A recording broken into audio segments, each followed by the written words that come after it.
शांतिपूर्ण पालमपुर शहर में, जो हरे भरे चाय बागानों, हिमनदों से बहने वाली धाराओं और धौलाधार पर्वत श्रृंखलाओं से घिरा हुआ था, 9 सितंबर 1974 को एक बच्चे ने इस दुनिया में अपनी आंखें खोली।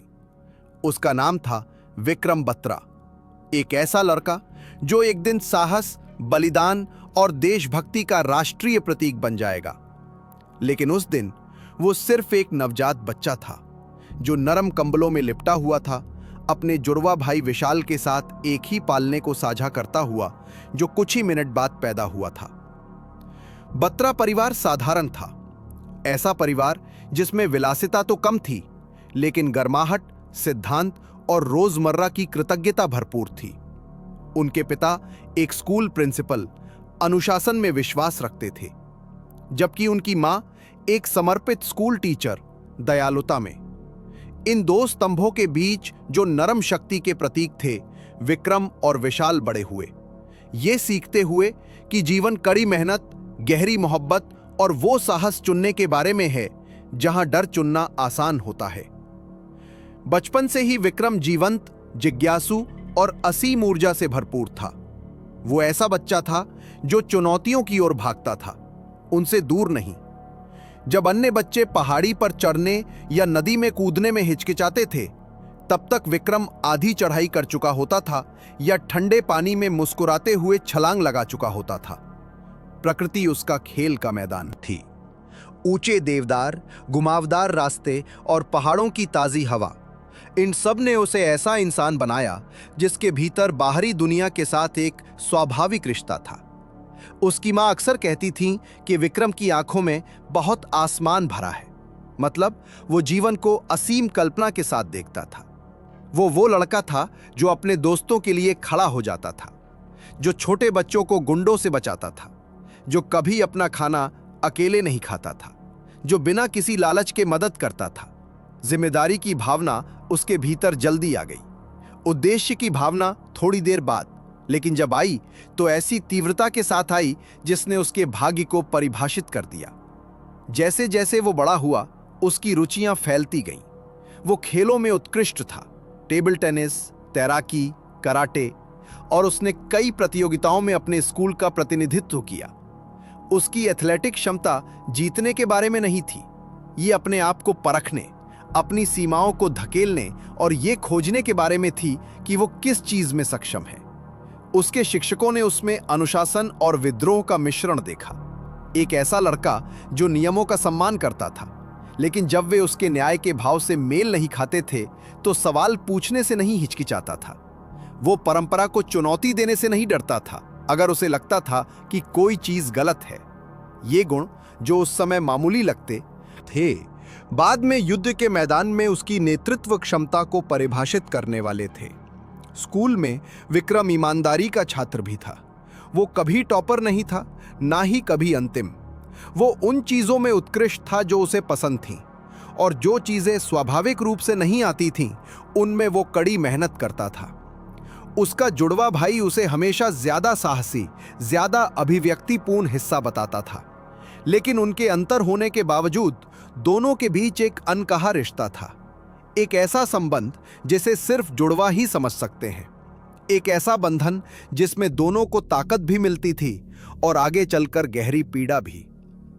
जब विक्रम कॉलेज पहुंचा, वो एक आत्मविश्वासी, बुद्धिमान युवा बन चुका था, जिसकी चौड़ी मुस्कान और आकर्षक व्यक्तित्व लोगों को अपनी ओर खींच लेते थे। लड़कियां उसकी प्रशंसा करती थीं, लड़के उसका सम्मान करते थे और शिक्षक उस पर भरोसा करते थे। लेकिन उसकी खुश मिजाज बाहरी छवि के भीतर एक मजबूत देशभक्ति की भावना धीरे धीरे पनप रही थी। एनसीसी प्रशिक्षण के दौरान उसने दिल्ली में गणतंत्र दिवस परेड में हिस्सा लिया। सैनिकों को गर्व के साथ मार्च करते देख, जो भारत के रंगों में सजे थे, उसके भीतर कुछ गहरा जाग उठा। उसने वर्दी को सिर्फ कपड़े और बैज के रूप में नहीं देखा, बल्कि सम्मान के ऐसे प्रतीक के रूप में देखा जो साहस, अनुशासन और यदि आवश्यकता हो, बलिदान की मांग करता है। एक समय उसने मर्चेंट नेवी में जाने का विचार किया। उसने परीक्षा पास कर ली, इंटरव्यू क्लियर कर लिया और एक सुरक्षित भविष्य तैयार था। लेकिन जीवन उन लोगों से धीरे से फुसफुसाता है जो ध्यान से सुनते हैं, और विक्रम ने सुना। एक शाम माता पिता के साथ बैठे हुए उसने कहा, मैं कुछ बड़ा करना चाहता हूं, कुछ देश के लिए। उसकी मां ने उसकी आवाज में दृढ़ता महसूस की और बस सिर हिला दिया। एक मां की अंतर्ज्ञान जानता है कि कब उसका बच्चा वो रास्ता चुन रहा है जो उसकी नियति की भाषा में लिखा है।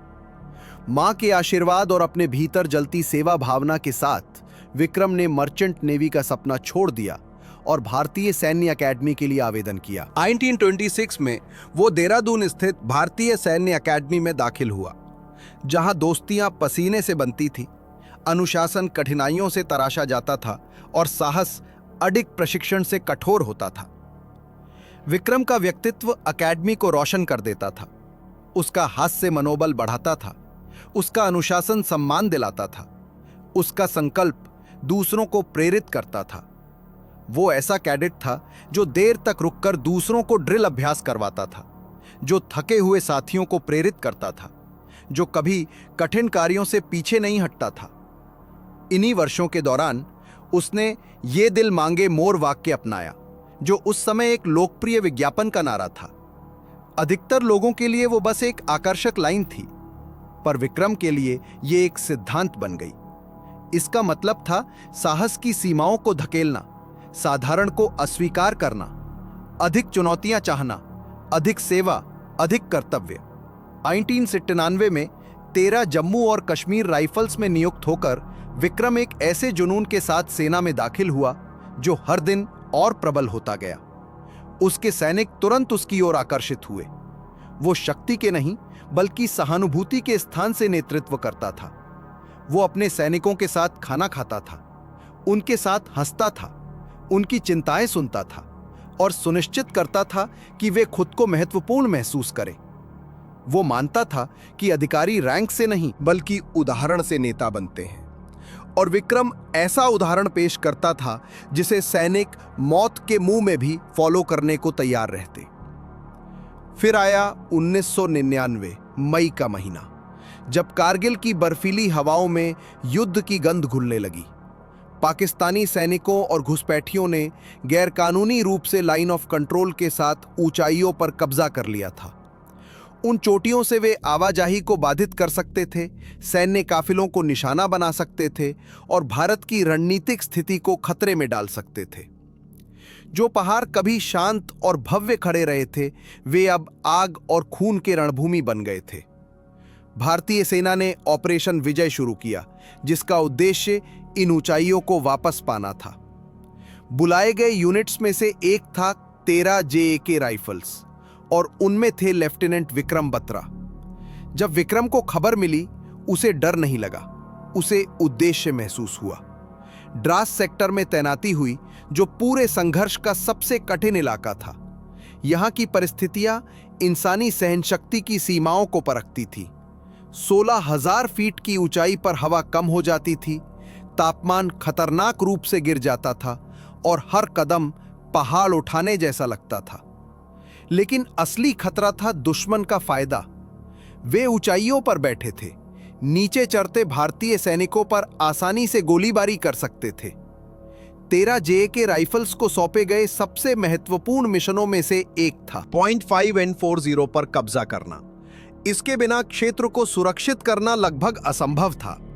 यह मिशन सौंपा गया लेफ्टिनेंट विक्रम बत्रा को। जब कमांडिंग ऑफिसर ने पूछा कि क्या वो तैयार हैं, तो विक्रम ने मुस्कुराकर कहा, यह दिल मांगे मोर। 19 जून 1999 की रात विक्रम और उसके जवान अंधेरे में पहाड़ी चढ़ने लगे। चढ़ाई खतरनाक थी। सन्नाटा सिर्फ बर्फ पर पड़ते कदमों की आवाज और दूर से आती गोलीबारी से टूटता था। जैसे ही वे चोटी के करीब पहुंचे, दुश्मन ने गोलीबारी शुरू कर दी, लेकिन विक्रम शांत रहा। वो आगे बढ़ा, रेंगता हुआ, निर्देश फुसफुसाता हुआ, अपने जवानों की सुरक्षा सुनिश्चित करता हुआ। जब गोलीबारी तेज हुई, विक्रम पीछे नहीं रहा, वो आगे बढ़ा। निर्णायक क्षण में विक्रम दुश्मन की बंकर में कूद पड़ा। हाथापाई हुई, गोलियां चली, ग्रेनेड फटे और सुबह होते होते पॉइंट 5 and 40 पर तिरंगा लहराने लगा। रेडियो पर उसने वही पंक्ति दोहराई जो अब उसका युद्ध घोष बन चुकी थी, ये दिल मांगे मोर। इस जीत ने यूनिट में बिजली सी ऊर्जा भर दी। पाकिस्तान की इंटरसेप्टेड वायरलेस बातचीत में उसे श्रद्धा और डर दोनों से शेरशाह कहा गया, लायन किंग। पर युद्ध अभी बाकी था। अगला मिशन था पॉइंट 4877 पर कब्जा करना। यह उससे भी ज्यादा खतरनाक था। चढ़ाई लगभग सीधी, दुश्मन मजबूत किलेबंदी में, रास्ता संकीर्ण और उजागर, लेकिन इस चोटी को वापस पाना जरूरी था। 7 जुलाई 1999 को विक्रम और उसके जवानों ने चढ़ाई शुरू की। दुश्मन मशीन गनों, रॉकेटों और मोर्टारों से लगातार हमला कर रहा था। पहाड़ धमाकों से गूंज रहा था। इसी दौरान लेफ्टिनेंट नवीन गंभीर रूप से घायल हो गए और खुले में पड़े थे। बिना एक पल सोचे विक्रम उनकी ओर दौड़ा, उन्हें अपनी पीठ पर उठाकर वापस लाया, जबकि गोलियां उसके आसपास चट्टानों को चीरती रहीं। इस घटना ने जवानों के मनोबल को और ऊंचा कर दिया। युद्ध घंटों तक चला।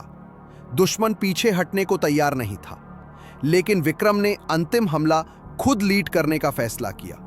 वो सबसे आगे बढ़ा, गोली चलाता हुआ, चीख कर हौसला बढ़ाता हुआ, अपने लोगों को आगे खींचता हुआ, और अंततः भारतीय सेना ने दुश्मन को पीछे धकेल दिया। लेकिन अंतिम क्षण में जब विजय पास थी, एक घटना हुई जिसने इतिहास बदल दिया। एक घायल जवान को बचाने के लिए विक्रम आगे बढ़ा और एक छिपे हुए दुश्मन स्नाइपर ने गोली चलाई। गोली उसके सीने में लगी। गिरते हुए भी वो अपने जवानों को आगे बढ़ने को कहता रहा, और उसके अंतिम शब्द, उसकी अंतिम सांस देश को समर्पित थी, जय हिंद। 24 साल की उम्र में कैप्टन विक्रम बत्रा ने अपना जीवन त्याग दिया, डर के साथ नहीं बल्कि शौर्य के साथ। जब उनका पार्थिव शरीर तिरंगे में लिपटकर घर पहुंचा, उनकी मां ने ताबूत पर हाथ रखकर कहा, मुझे पता था तुम लौटोगे बेटा, चाहे ऐसे ही सही। देश रोया, भारत शोक में डूब गया। सैनिकों ने सलामी दी, परिवारों ने प्रार्थना की, और विक्रम की कहानी पूरे देश में फैल गई, करोड़ों दिलों को छूती हुई। उनकी प्रेम कहानी डिंपल चीमा के साथ उनके बलिदान को और गहराई देती है। वे शादी की योजना बना चुके थे, लेकिन किस्मत को कुछ और मंजूर था। विक्रम की शहादत के बाद डिंपल ने कभी शादी न करने का फैसला किया, उनके प्यार को अमर कर दिया। उनके साहस और बलिदान के लिए कैप्टन विक्रम बत्रा को परमवीर चक्र से सम्मानित किया गया।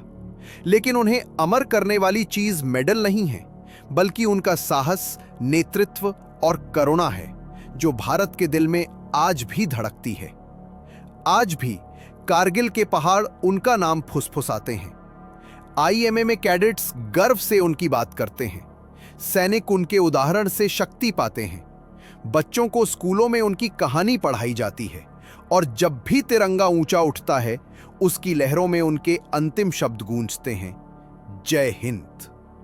कैप्टन विक्रम बत्रा आज भी जीवित हैं, सिर्फ 1999 के हीरो के रूप में नहीं, बल्कि उस अमर प्रतीक के रूप में जो बताता है कि देश से प्रेम क्या होता है। वो ग्रास की ठंडी हवाओं में है, पॉइंट 5840 की चट्टानों में है, पॉइंट 4875 की बहादुरी में है, स्कूलों में सुनाई जाती कहानियों में है, हर भारतीय की छाती में उठते गर्व में है, और हर उस सैनिक में है जो सीमा पर खड़ा है। उनका जीवन याद दिलाता है कि सच्चे हीरो पहचान नहीं ढूंढते, वे उद्देश्य ढूंढते हैं। वे प्रसिद्धि नहीं खोजते, वे कर्तव्य खोजते हैं, और उसी कर्तव्य की राह पर वे अमर हो जाते हैं।